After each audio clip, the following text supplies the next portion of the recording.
Hello, it's another lovely Saturday, and we are here again to listen to what you have to say on Citizens Voice. I am Ambrose Ezo, and I'm glad to be here, and I hope you are there. As usual, the phone lines will be open, made available to you to call and share your thoughts with us. Whatever it is on your mind, that's what Citizens Voice is all about, and that's your voice we want to hear on this program. Welcome again, and I hope you are ready.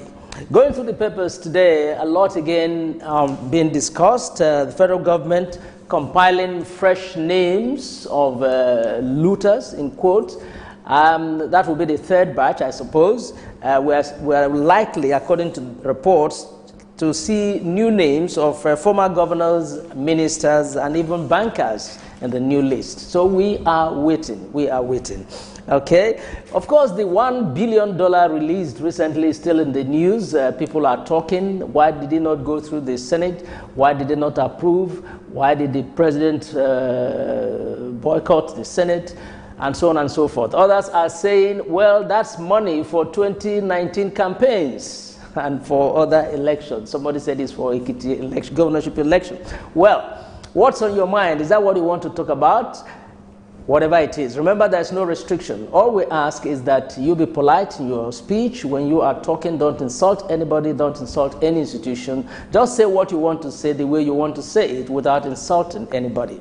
That's the condition on this program.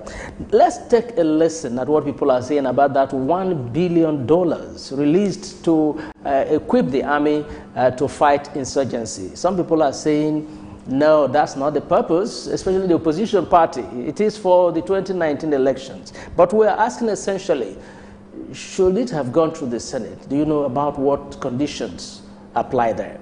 Let's take a listen.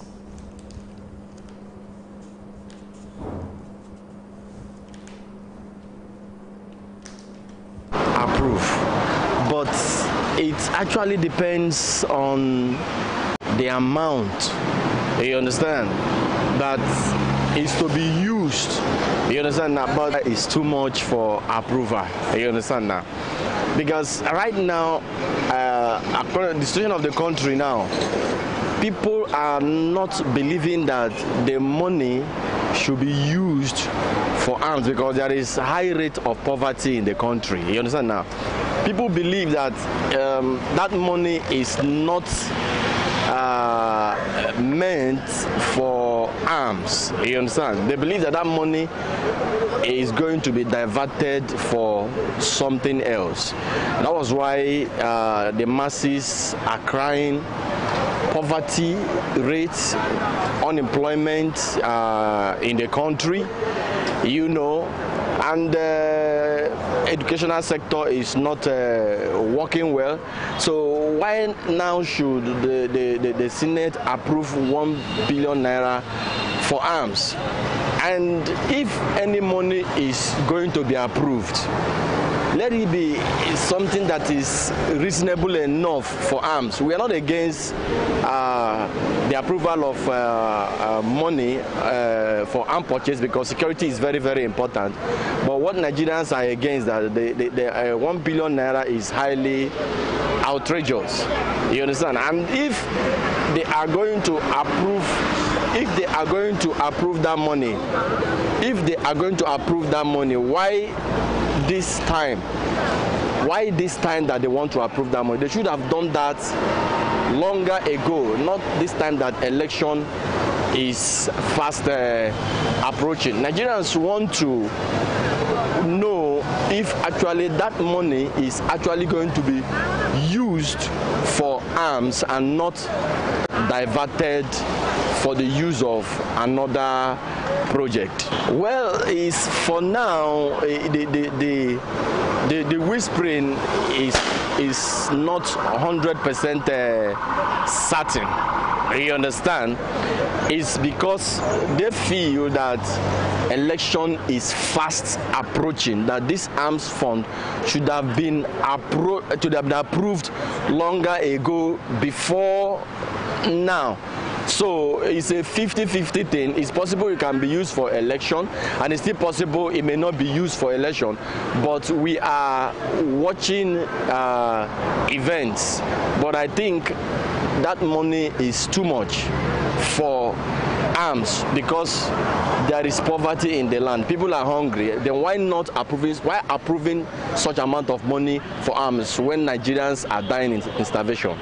I know the security situation of the country, and if that money will be judiciously used to get equipment and the weapons needed to aid our security personnel to fight, I think it's okay. But like the Nigerian factor, that's where everything lies. You can't be too sure. Money could be diverted or anything. It depends on the side of the coin you fall on. Like the PDP will say that because they have done that in the time past, where the security advisors money meant for the security of the country was diverted for politics. That's why I'm saying that this one, if it is judiciously used, fine, we could get results because we need equipment and all that to fight these insurgents. Operating the rule of law, and the Senate we need the Senate's approval for the executive to spend that money. But like I said, if we both, the executive and the Senate, should sit down and look at the security issue we are facing in this country, and they say, okay, fine, we approved, but we must see how it goes. So to me, there's nothing wrong in it. Italy approve it because of the unrest in some part of the country. We have Boko Haram. Arms are being used there. We have killing in the Benue, Plateau, Taraba, and some part of the country. Do you understand? Those arms are not meant to be kept. They are to be used. You know, I mean, the one that they have been using have been depleted. So they need to reinforce it. Purchase more arms to protect lives and property. I appeal to the president to go ahead and veto it and buy those arms because we need it for our protection. It shouldn't be for election. Everybody can see it. There's virtually unrest in some part of the country. We have Boko Haram. We have killing in Benue, Plateau, Taraba, Kogi, and some other states like that. They need to reinforce, the military to tackle all these problems. The approval for about a year. The arms is very much needed. Given the killings that is going on in the country, they are needed for protection of lives. The approval could be delayed because the majority in-house are of the opposition party. So I suggest the president veto it against all odds. I do not think it would be diverted for election. It is just a ploy to discredit the president for running again because he exposed the looters of the nation's fund, which they know he will do again. Okay, there you have views, cross-section of Nigerians on the $1 billion released for arms and arming the army. Well, here we are. What's in your mind? I think the major issue there should be, do you really think it will be used for what it said it would be used? Because of the timing, and that's one issue raised there, the timing.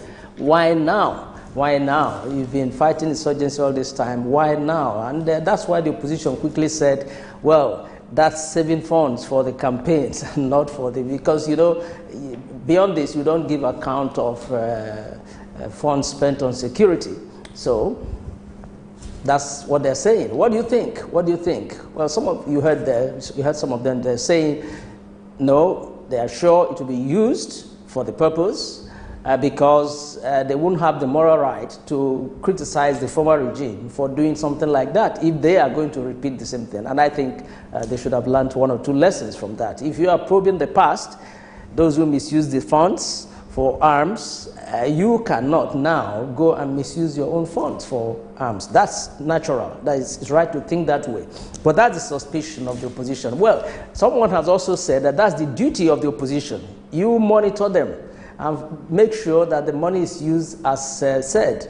So if they don't, then you blow the whistle. So we are all waiting. But that might not be what you want to discuss. In case you have any other thing, there are so many other issues in our land. It could be at the state level, national level, or even local government level. You want to talk about it because it bothers you. So let's hear you. The numbers are on the screen. Just dial either and talk to us. Talk to us. Remember to be polite in your language, decent. Don't insult anyone as you say what you want to say. We hear that the Lalong committee, that's talking about the APC, you know, they set up a committee to look at the tenure elongation, which was trying to breed some trouble in the party. And they've submitted their reports, and we hear that they are recommending a convention where the formal election of officers, national officers, will take place. Okay, so we are waiting for that. We also read in the papers that 30% of school-age Nigerian girls are married. That's a UNESCO reporting. UNESCO is reporting that. Well, that means instead of being at school, they're busy at home. But what kind of marriage that would be, we don't know. But they're married. Okay. If you want to talk about that, if you have more facts about that, let us know. Again, back to the list, the expected list of looters, the third batch that will be coming out soon. And from reliable quarters, we hear that another list is coming, and it will include ministers, that's former ministers, former governors, and even bankers. That's for sure. Okay, so we are all waiting. We are all waiting to some of the names. This report is saying, the Punch, that some of the names that will appear on the list have not been charged at all. So it's like they are fresh indeed. So we are waiting. We are waiting. Well, so many issues to discuss. Whichever is on your mind, you are free. The numbers are on your screen. Please call now and let us talk. Tell us what you want to say. Say it the way it is. Maybe you have an observation. Are you still looking at your streets? How is Vision Scope doing with refuse? Maybe you want to talk about that. Are they getting better in the act? Are they doing it better now? Are the streets cleaner, or they are worse? Maybe you want to report from your area, tell us what it is. That's some of the things you could talk about today, just to jog your memory. Let's hear you now. Let's get the first caller for today. The lines are on your screen. Just call either and talk to us. Let me read you a bit of what the Punch is reporting from Professor Ise Sage. You know him very well. Names of 55 persons that allegedly looted 1.34 trillion naira under President Jonathan's regime were on the list of looters released by the federal government. Well, it's not been published yet, but that's what is coming. Okay, we have Mrs. Omobo Lanle there. How are you, madam? I'm fine, thank you. Are you? It's nice to hear from you. All right. Okay, what's on your mind? You approve the fund for what? You said come again? Hello? Yes? I said, the question is, should the Senate approve the fund for her? Oh yeah, should it go through the Senate? Yes, that's the question. To protect who? It's to protect us. I just tuned to the channel now, and I saw the question that, should the Senate approve the fund for her? Yes, that's the question. To protect who? Okay, you know, recently the president directed that $1 billion should be taken from the excess crude account to finance the soldiers. That's equip them, get them ready to fight the insurgency. Okay, in the country. Yes, and opposition said that is wrong. Especially Governor Fayose was clear on that. He said that is wrong. It should have gone through the Senate. The Senate should have approved that before the president orders the release. So that's what we're asking. Do we think that is necessary in this end? Yeah. Yes, what Governor Fayose said is right.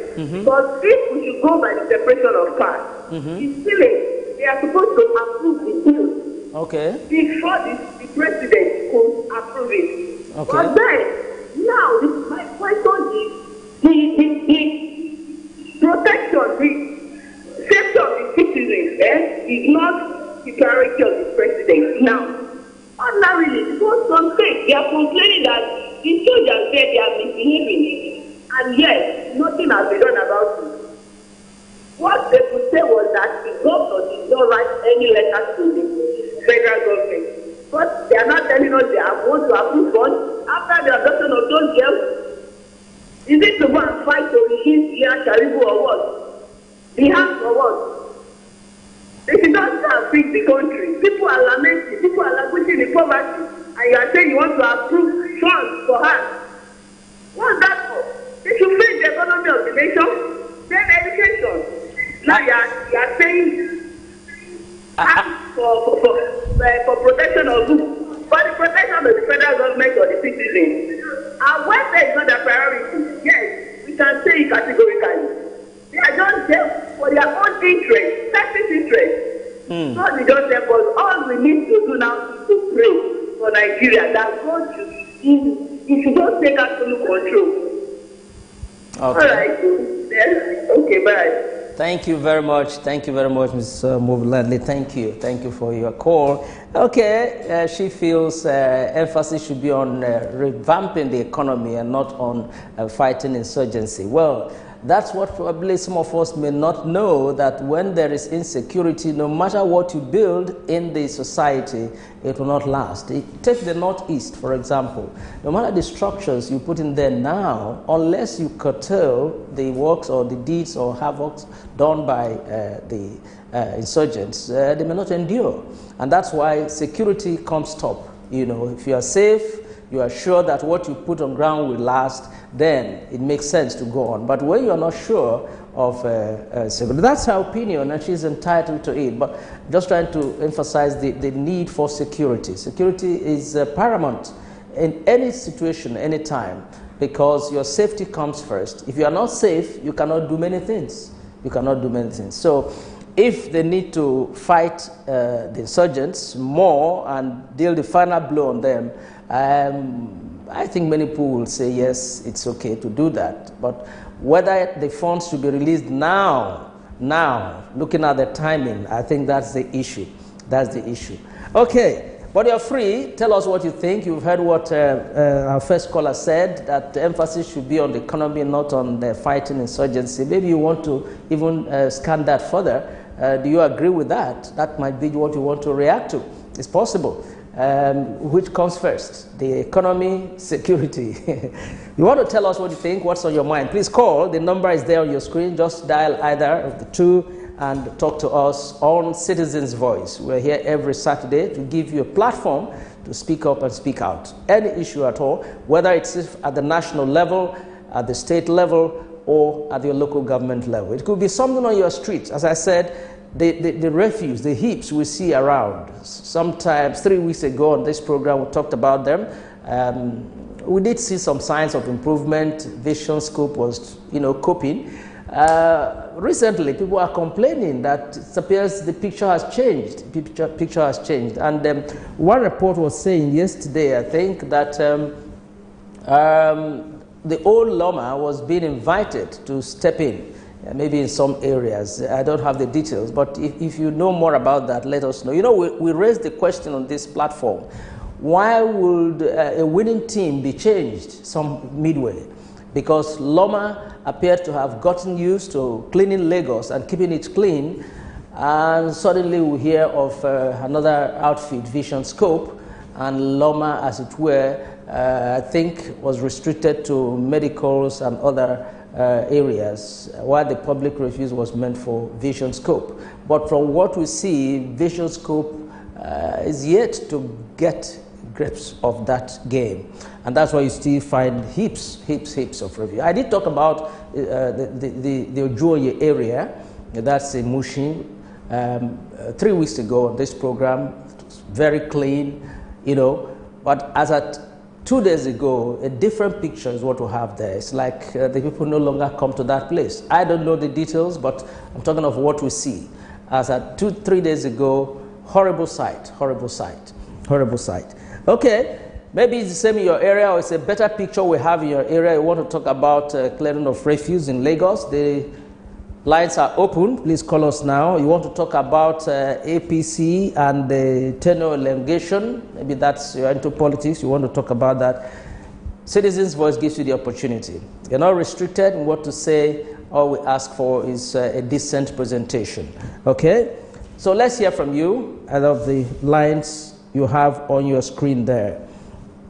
A close source, I'm quoting from the Punch, to the presidency, who spoke on condition of anonymity, told a correspondent in Abuja that government, through the Ministry of Information and Culture, would soon release another list of looters, in quote. He said that the next batch would be more comprehensive and would contain the names of those who either took money from the office of former NSA or directly from the federal government before the 2015 elections. He said the government was aware of the controversy that surrounded the release of the first two lists, and that the names of some persons considered to be close to government could be in the third list. We are all waiting to see the names there. We'll see the names there. And Sage was bold to ask a question on the front page. I don't know why Obani Koro's name wasn't in previous lists. Well, that's a question. That's a question he asked. And Issa Sage is the chairman of the Presidential Advisory Committee Against Corruption. Well, we are waiting to see the new list. We are waiting to see the new list. If some people have settled their cases, behind the scenes, I think it will be proper for the government to say so and let Nigerians know that ABC have settled their matter. They've refunded so much, and so we have overlooked or forgiven them. But if they haven't, it's good to know, because the main thing about this looters list is that people are alleging that those who have joined the APC are now under a big umbrella, and they are covered, they are protected. We no longer hear the names among the looters, and that's what the government needs to seriously address. And I think that's why Professor Sage asked that question, which is on the front page of the Punch. If they can come out with good reasons why certain names are no longer being mentioned, and Nigerians are convinced, I think that will end the matter. But to keep quiet and pretend as if nothing is happening is where one would fault the government. Hello, Tunde, you are on the line. Hello, Tunde, how are you? Good afternoon. Your TV set the volume is high. Can you bring it down a bit? All right.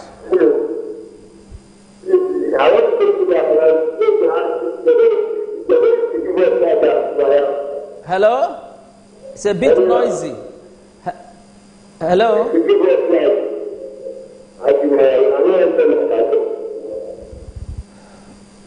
Okay, Tunde, can you come again? Let me hear you.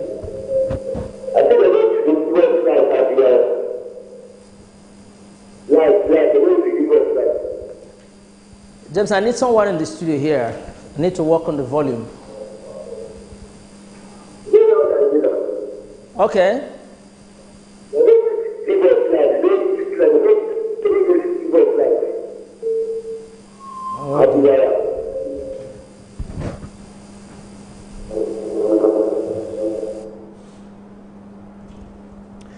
Well, sorry about that.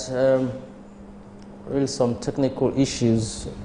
When the line gets distorted, you don't just hear anything. You hear the sound is there quite right, but you don't hear what the person is saying.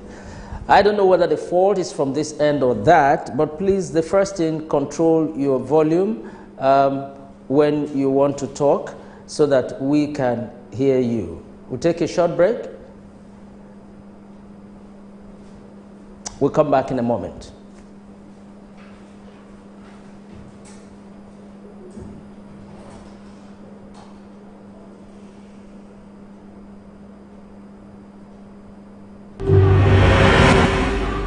Before they come, they're supposed to, give us some information, notice at least maybe a week or so. There was nothing like that. Hunger is everywhere in Nigeria.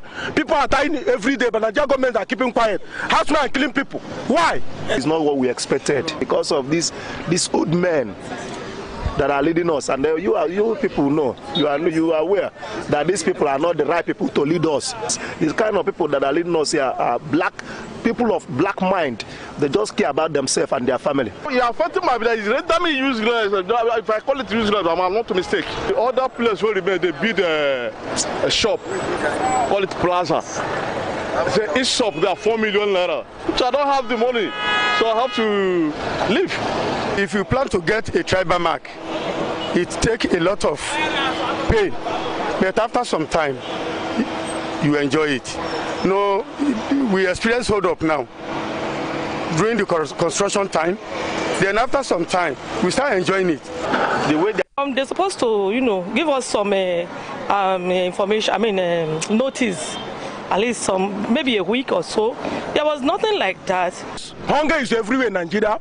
People are dying every day, but Nigeria government are keeping quiet. Herdsmen are killing people. Why? It's not what we expected because of these old men that are leading us, and you people know, you are aware that these people are not the right people to lead us. These kind of people that are leading us here are people of black mind. They just care about themselves and their family. You are fighting my village. Render me useless. If I call it useless, I'm not a mistake. The other place where they build a shop, call it Plaza. Say each shop there are 4 million naira. So I don't have the money, so I have to leave. If you plan to get a tribal mark, it takes a lot of pain, but after some time, you enjoy it. No, we experience hold up now during the construction time. Then after some time, we start enjoying it. The way they are doing the construction is too slow. It's too slow. The construction is too slow. They should stop the construction and make sure people go into their businesses and do their businesses.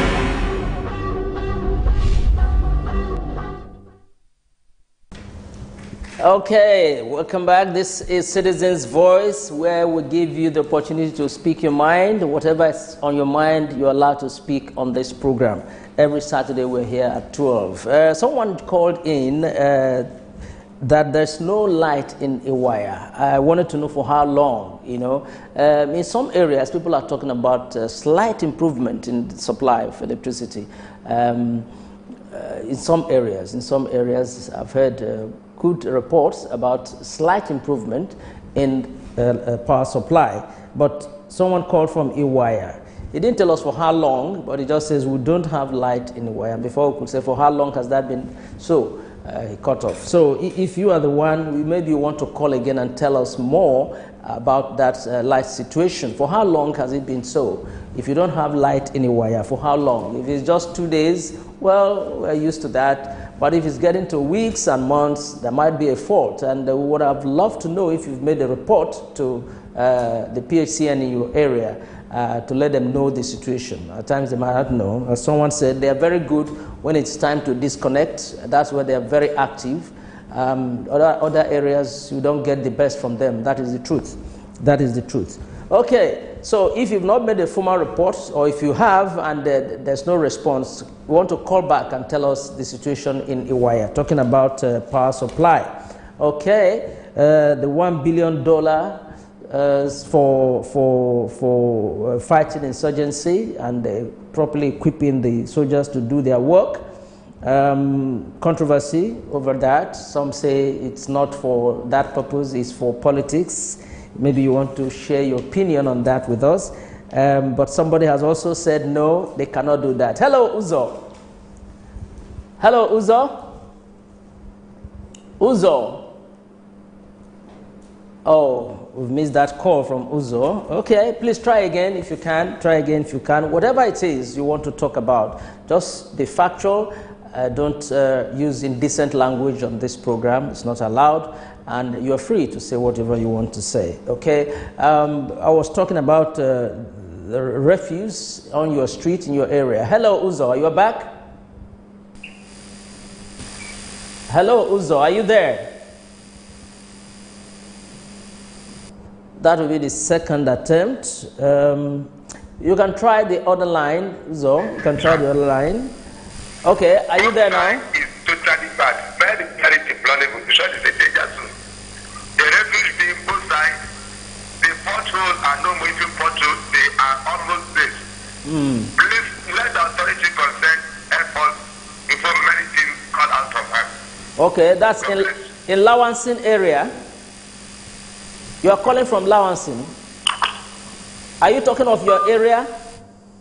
Okay, Uzo was calling from Lawansin. I guess he's talking about the Lawansin area where he lives, or where he's calling from, that the refugee situation there is still very, very horrible. And the potholes, yes, potholes on the roads. That's, I think the Lagos State government had a very wonderful formula for handling that years ago. Any pothole, before you know it, it's already patched up. These days, it's like they allow it to linger. We're almost going to talk about one at, is it Barracks? Yes, Barracks, the crossing there. And just as we wanted to talk about it, the camera crew, we found that it's been sealed off. And that thing stayed for more than a year. More than a year. It's a small hole opening somewhere. Anyway, it's been done. But Uzo from Lawansin is complaining that in his area, you still have potholes. And on the, is it the Kotun Isolo Road? Yes, someone also complained of potholes, yes, around the Jakonde Estate area and Isolo area. Those are the areas in that axis that need attention. Okay, if that's what you have too in your own area, your observation, how well is Vision Scope doing in your area, please let us know. The government needs to know. You are their eyes, so they need to know what is going on in that area, because refuge collection is a big business, It affects our health. If you drive through, if you drove through the Mushin area I was talking about, the Joya Market area 3 days ago, you'll be shocked, because we had to close our nose to pass through that place, stinking, which wasn't the picture some 3 weeks back. So something must be going wrong. It's either the people are re-strategizing or replanning or redirecting. Meanwhile, they are not doing the work. The lines or heaps of refuge piling up again.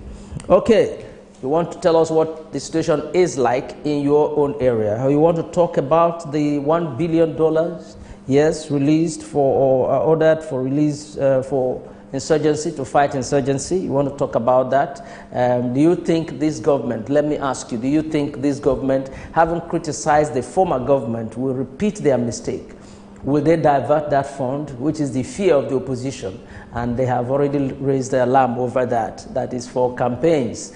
And but looking back, do you think you will correct somebody or fault somebody and come and fall into that same pit? Do you think that's likely for this kind of government, knowing the kind of president that we have? Well, you tell us. We still know he's a disciplined man who will not embrace corruption. So do you see that happening under his regime, under his watch, that money meant for arms, purchase of arms and equipping soldiers would be diverted by others? Is that possible under his watch? Maybe you want to tell us what you think about that. Okay. The APC tenure elongation, of course, if you are following the political development in that aspect, you would have heard that the party is making a U-turn. They are aligning with the president that it was wrong to have extended the tenure without a formal convention. And so the Lalonde committee is coming up, or has come up, with a recommendation that there should be a convention. I don't think they fine-tuned that, but that's a hint from the report submitted. Okay, whatever it is that's on your mind, you want to talk to us on Citizens Voice. Let's hear you. Let's hear what you have to say. The Dapchi girls, we are still waiting. We are still waiting for their release. Well, talking about the girl who was held back because of her faith. And of course, the Chibok girls, don't forget. We are beginning to forget them because time is taking toll on that. But we're not forgetting them. Please remember them in your prayers.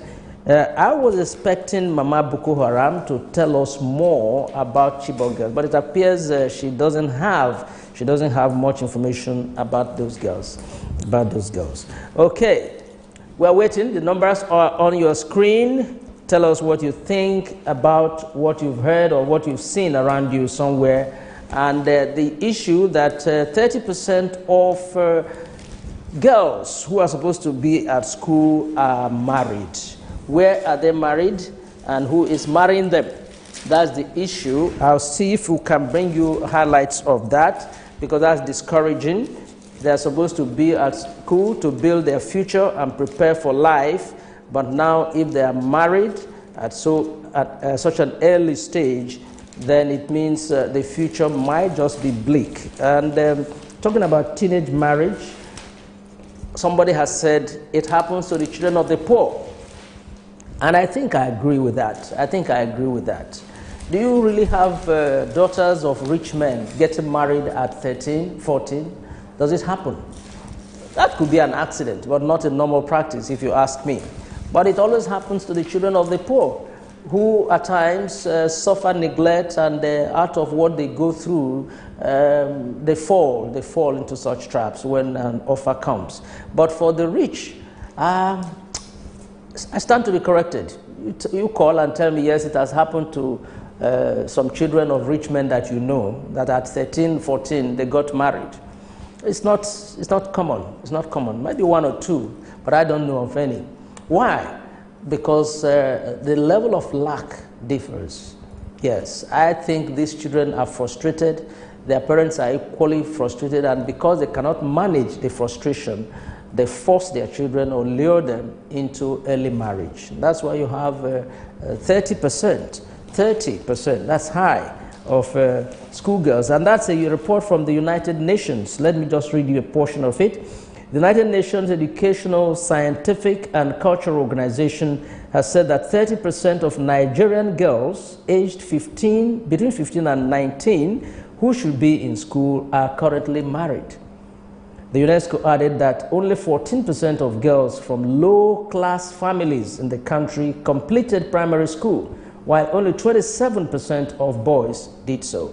You see, it's already classified. So we're talking of a particular kind of children from low-class families. That's talking about income.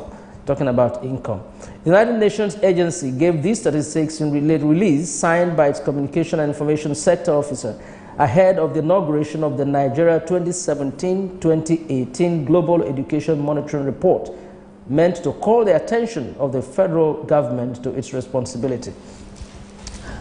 If you ask me, I think statistics has it that Borno has the highest level of illiteracy among children. And that begins to bother the mind. What is happening to education in those areas, or areas like that? There's always a budget for it. And as far as I know, education is virtually free at that level.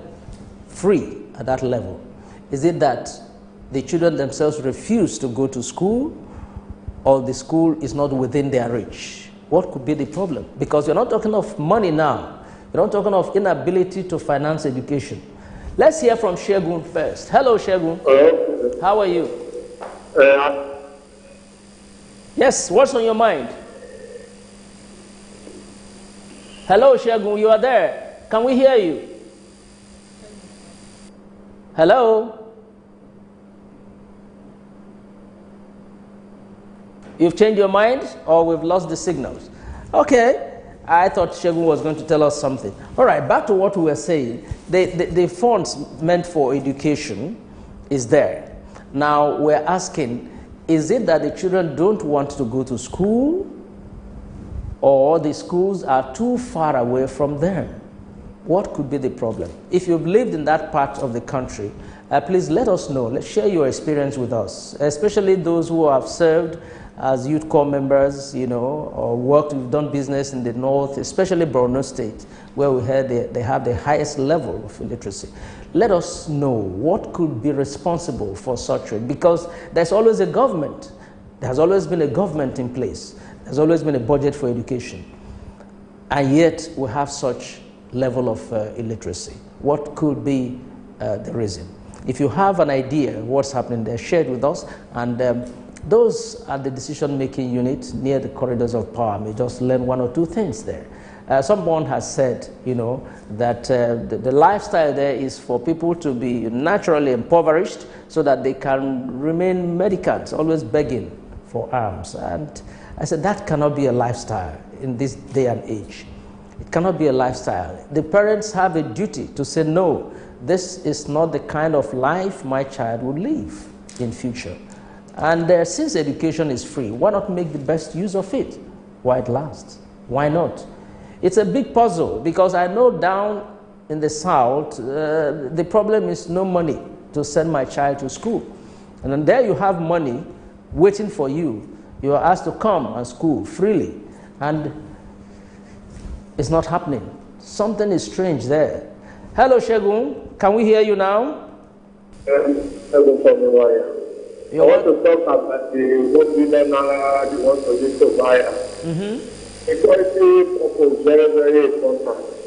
Let them use it to buy the arm for equality purpose. Let it be used. That point. And the senator people, I want to talk about them. All that people, they are fighting for their own pocket. If Mr. President send that thing to them, they will not approve it. They always fight for their own pocket. They are not fighting for the public. That's my own opinion. Oh, okay, you mean the politicians now. Well, this time they are specific. This money is to equip the army very well to fight insurgency. Maybe use it in that way. Do you think it's necessary? That's the question. It's very necessary. It's very necessary. Okay, very good. Okay. Thank you very much, Shegun. Thank you. Thank you. Okay, Shegun at least believes that it is necessary that the army is well equipped to fight insurgency. And so the fund is not out of place. So the fear now for some people is that some of that money could be diverted into politics. But as we were saying, if you know the president that we have and his track record, you may want to think about that again. Is it possible for that fund to be diverted under his watch?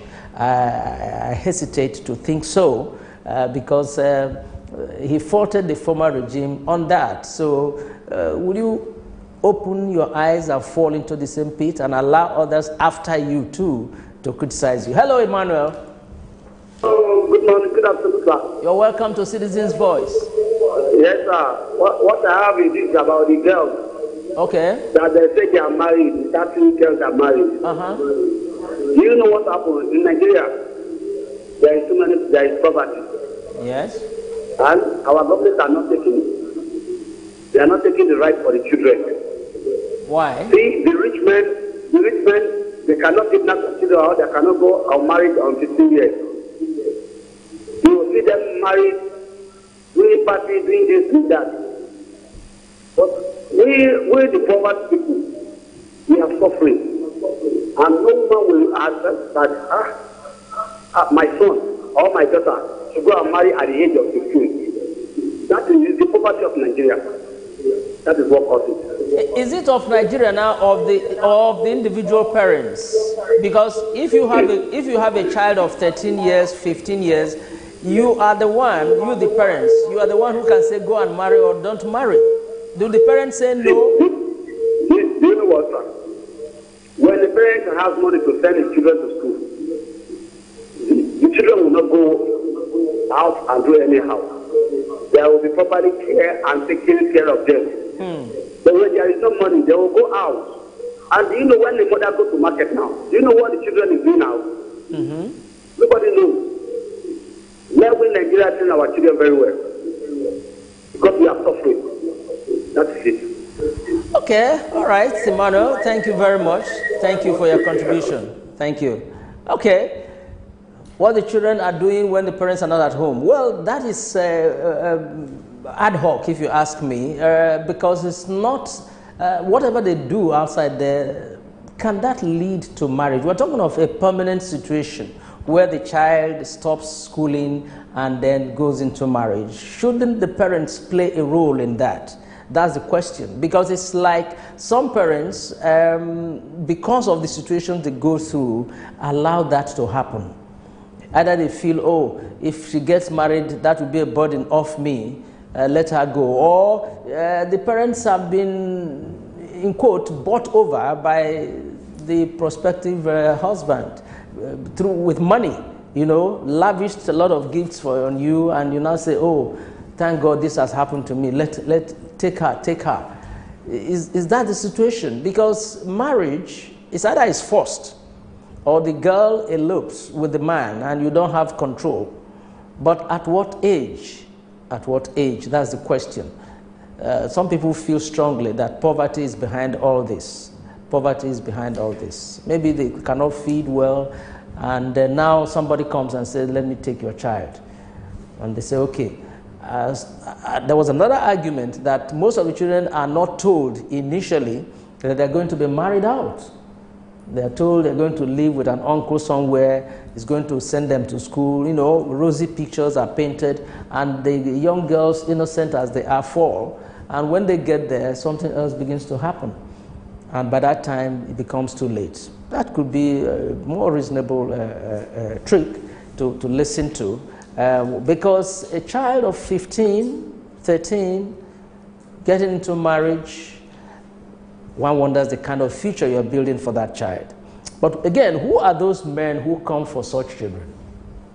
What kind of people are they? Have we ever thought about that? What are they thinking about? What are they thinking about? What is their plan? You come for a girl of 13, 14 years for marriage. Who are you? What kind of person are you? And you agree to take that child, maybe to send her to school. You get away from the parents, you change your mind. What kind of person are you? So let's not look at one side. Let's look at poverty, yes, but what kind of men come for 13-year-old, 14-year-olds for marriage? Okay, we still have about 12 minutes to go to this program. Whatever is on your mind, let us know. Let us know. There are so many issues. There are so many issues in our land, and we want to talk about them. We've talked about child marriage, and we're still talking about it. 30% of girls who should be in school are out of school. They are married already. Well, some people will say after marriage you can still go to school. Well, sounds more of theory than practice. It can happen, but how many of them will go back to school? But you really see poverty behind all that. Let us know. Because as I asked, if you know a rich man's daughter who is married at 13, 14, or 15, please call us and tell us that you may not name the person and say, yes, I've seen it happen. It was a very lavish or good wedding. It was planned, it was agreed. Hello, Debbie. Hello, Debbie. Hello, good afternoon. How are you? Hello, good afternoon. My name is Debbie. I'm calling from Akoka. You are calling from Akoka, okay. What's on your mind? Yes, there's no light in our area since years to do. Light? It's 3 days, rather. 3 days? Yes. Is there a fault? Is there a fault? It's not a fault. It's only once in a while. But this time around, for 3 days, there's no light, and it's hot. You said for 3 days? Yes. Okay. Is it the first time it's happening in your area? It's not the first time, but this time around, it's a constant thing anyway. It's a temporary thing. Okay, that's good news. If it's temporary, that means it will not last for too long.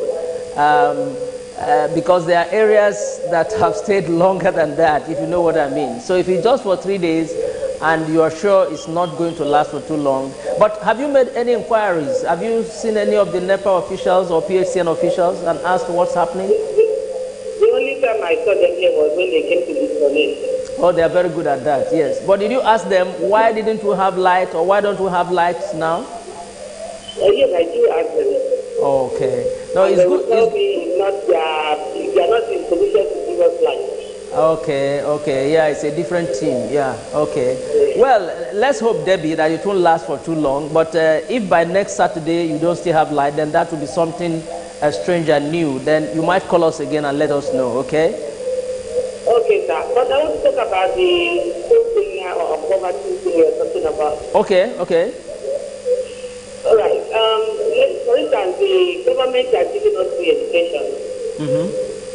I once put children in primary school, but I discovered that the little money they collect from them is far greater than the money they pay in private school. So it's more or less that the government has not given us anything free of charge. So maybe you should just look into that. No, I'm talking of, I was talking of Borno State, where I know it is free at primary level, even secondary education. Okay. Yeah, it's free for their citizens. That's what I'm talking about. As against the situation in the south, where that doesn't happen. So I was asking, if they have the highest illiteracy rate, how come? How do you match that with the free education available to them? Is it that the girls or children don't want to go to school, or the schools are too far from them? Yeah. No, they are used to living another man's lifestyle. It's their lifestyle. It's their lifestyle. Yes, it's their lifestyle. Okay, okay. All right. Okay, Debbie, thank you very much for your contribution. All right, Debbie says it's a question of lifestyle. It's a question of lifestyle. Okay, that's probably true, probably true. I know there was a time the government introduced nomadic education, yes, under President Jonathan. Yes, it happened, you know. Yes, that was acknowledging the fact that you cannot stay in a place. You are always on the move. Okay, let education go with you as you move. I don't know how successful that was. But attempts are always being made to educate people. And it's sad that people just throw away the opportunity when others are begging, crying for it, crying for it. They can't even find such opportunities. Okay, we have 9 minutes, so they're about to go. If you have something on your mind you want to talk to us about, please do so. Mrs. Mobolale, you're back. Great to have you again. Ali, I'm serious, madam. You're welcome back. I'm sorry, I want to go straight on the first point I made earlier on. Okay. I'm not saying the release of the fund is genuine, but the motive behind it now, their primary motive for the release of the fund is what I am against. The motive? The motive? I mean, yes, the hidden motive to them. It is not to them, but to us, it's hidden. To us, the citizens, that is what I meant. Okay, okay. But then, you are about to say something? Yes, go on. I want to emphasize on the last topic you are debating on now, that teenage marriage. Okay. There could be so many factors responsible for that. One, it could be the fault of the child or the parent. If a child has been enlightened on the danger of early sex, then they will know how to go about it. Okay. Some children, some parents are so aggressive, they are so hostile. There are children, they will have that intimacy with them. You cannot go to your mother and say, oh, my mom, a guy wooed me. Because of that fear, one, a child might not be able to walk up to the parent and say, oh, see what I'm experiencing. Another thing is poverty, as you have said. If a child has not been well fed, a child is not sent to school, what do you expect of that child at the end? That is it. So what we are saying now is that it will be the fault of the child. Probably the child has been enlightened or advised, either by parents or neighbors or adults close by, but refuse to give to this advice. Then it will be the child's fault. Then another part of the parents, we should be lenient, we should be friendly with our children so that they can approach us easily and express their feelings. What they are experiencing out there. That's just my little advice for parents. Okay, thank you very much. Thank you, Mr. Mobolale. Good. I think we need to take something out of that and make it part of us. Being friendly with your children, you know, develop a rapport that makes them free to talk to you at any time, so that you can answer their questions, the things disturbing them. Because the point she's making is true, that many children are afraid to approach their parents, and so when they run into such difficult situations like illicit sex, they find it difficult to confide in their parents for advice, and they might just end up going to the wrong place for that advice, and in the end you have this unwanted marriage. It's possible, or pregnancy. It's possible, and it makes sense to think about that. Parents, you just look at yourself and ask yourself, am I close to my children? Do they confide in me? Do they talk to me? Are they confident when they come to me? Or are they afraid? They are scared. They are scared. I agree that could be a factor. That could be a factor when children at school or outside fall into traps like that. They find it difficult to approach their parents. So if that is your situation in your home, you might just want to think about it. Why not have an open forum in your family? Discuss with your children, the whole family, throw up issues. If you think it's private and it needs, special attention, you can discover that. You can discover that. Of course, children are different. Their nature, they're different. So as parents, you should also study your children and know who is what. Who can I talk to in what form at what time. Very, very interesting. Thank you, Mrs. Omobolanle, for that advice. Okay, we are moving on Citizens Voice. We are here to give you a platform to speak up and speak out on any issue at all. I've not heard, I think one person has talked about Vision Scope from Lawansin, Uzo. No other person has said anything about Vision Scope. We are interested because we are moving from mega city, yes, to smart city. And heaps of refuse cannot be part of a mega city, not talk of a smart city. If we must get there, though, we must deal with those things, refuse on our roads. It's so indecent, so unhealthy, and some of us were saying, oh, these people, that's the Vision Scope, is getting it right. We're beginning to get it right. But as I said, in some areas where I'm personally used to pass almost every time, the picture for the past 3 days has changed for the worse, I'm afraid. And we wanted to hear what it is like in your area. They might just be doing very well in your area. We want to encourage them too. But mega city, smart city, we need to do better when we talk about refuse collection. And that's why I said I was glad when I heard that somehow Loma is being invited to play a role again. I don't know for how long. But is it difficult to understudy a system that is working in Nigeria? I don't know how difficult that is, but I think it's one of the easiest things to do. Understudy a system that is working, and I'm talking about Loma. They got it so well, and one would have expected whoever is taking over from them to understudy them, ask questions, how did you do it? And learn from their experience, improve on it, and get it done. Well, we'll keep on talking because it helps to do so. The idea is that those at the corridors of power will listen and do 1 or 2 things right. We've talked on so many things today. We'll talk about many things again, DV, next Saturday. We hope you'll be there to contribute and join us on Citizens Voice. I am Ambrose. I want to thank you for your company today and asking you to brighten up the face with some smiles. And if you see someone without any, give him one of yours. Bye-bye now.